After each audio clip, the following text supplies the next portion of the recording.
Paniguradong tataas na naman ang presyon ng marami sa atin dahil sa nagbabadyang dagdag singil sa kuryente ngayong buwan.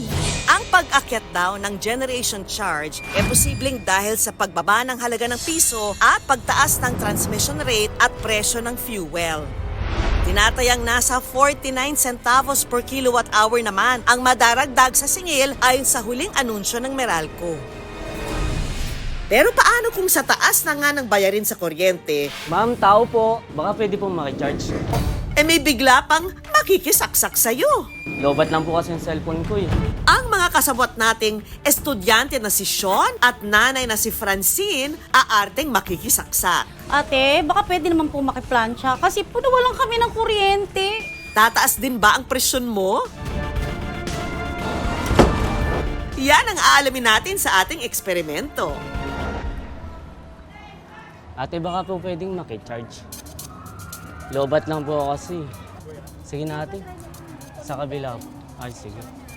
Sige, thank you po. Sige, salamat na lang po ate. Thank you po. Biguman, nagbigay ng pahayag ang target. May experience kasi kami dun eh. Nakakuha na kami ng cellphone. Naiwan ng mama ko yung cellphone niya dito para i-charge. Tapos nakuha niya na yung phone. Naintindihan ka namin, kapuso. Muling susubukan ng ating kasabwat na makisaksak ng charger sa ating mga target. Good afternoon po. Pwede po kayong makicharge? Kasi kukontakin ko na po yung mama ko yung nalobat po kasi. Galing po kasi ako yung eskwelahan eh. Agaran din namang pumayag si ate. Okay lang talaga sa akin, maliit na bagay lang yan. Salamat po ha sa inyong pagtulong. I-level up pa natin ang eksena. Iikot muli ang kasabot nating estudyante pero this time, mas makonsumo na sa kuryente ang ipapakiusap niya. Ang makisaksak ng plancha. Pagbibigyan kaya siya? Ate, magandang hapon po. May plancha po kaya kayo dyan? May plancha lang po sana ako. Gusto lang po kasi yung uniform ko eh. Pinalabas kasi ako ng mom ko sa eskwelahan eh. Sa kabila na lang po. Naglilinis po kami. Sawi tayo sa unang subok. Ate? Palitan naman kaya natin ang eksena. Paano kung isang nanay naman ang kunwari makikisuyong mamlansya? Tao po. Panuorin natin. Nay, pwede po kayong makiplansya? Kasi po, meron pong yung anak ko, awarding, gusot na gusot po yung damit eh. Wala kaming kuryente, Nay. Dinala ko na yung plancha, okay lang po ba? Maya-maya pa. Eto na siya. Nakakahiya po sa inyo. Uniforme po. Yung anak ko umiiyak po kasi may awarding siya ngayon. Para sa anak ko lang, Nay, ha? Thank you! Ang bait-bait naman ni Nanay. Hindi naman kami natakot sa mga ganyan. Okay. Kasino lang naman yung paplansyahin, okay lang yun. Maraming salamat po sa inyong malasakit. Ang next target, ang bahay na ito. Baka pwede pong makiplansya. Kasi may awarding anak ko eh. Gusot-gusot, naiyak eh. Wala kaming kuryente. Pang 3 days pa lang namin nakatira dyan sa may AFP. Yan, bait naman eh ate. Thank you so much po ate. Ang babae, walang pag-atubiling tumulong. Thank you, okay lang.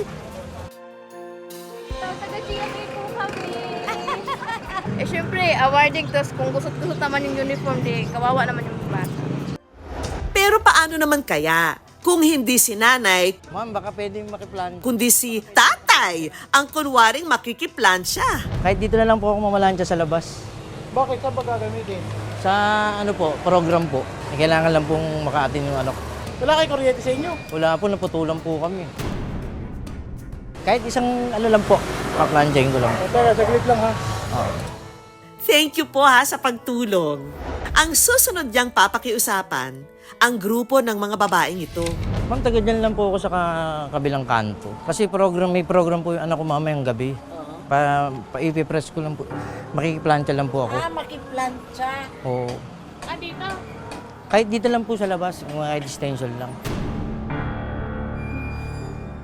Yung damit nyo tayo, ilagay nyo dito para Pwede naman po. hindi madumihan yung... Salamat po, ma'am. Nagduda man, nanaig ang bagdanais na tumulong. Taga GMA.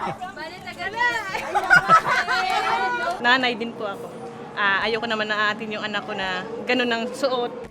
Ang mga ganitong eksena raw ayon sa eksperto, can relate ang ilan nating mga kapuso. They are able to empathize sa mga kapwa parents nila. Kung may mga nangangailangan ng tulong is natural sa kanila. Parang instinct kaagad yon, parental instinct ang lumalabas. Sige natin. Sa kabila po. Samantala, may valid reason din daw ang mga target na hindi nag-abot ng kamay para sa mga kasabwat.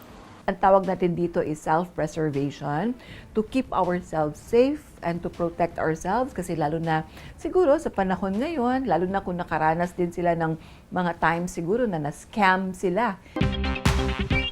Narito ang ilang tips para makatipid sa kuryente.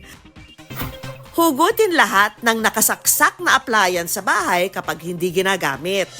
Huwag din punuin ang loob ng ref para makaikot ng maayos ang hangin sa loob. At panatilihing malinis ang filter ng aircon para mas maging energy efficient ang performance nito.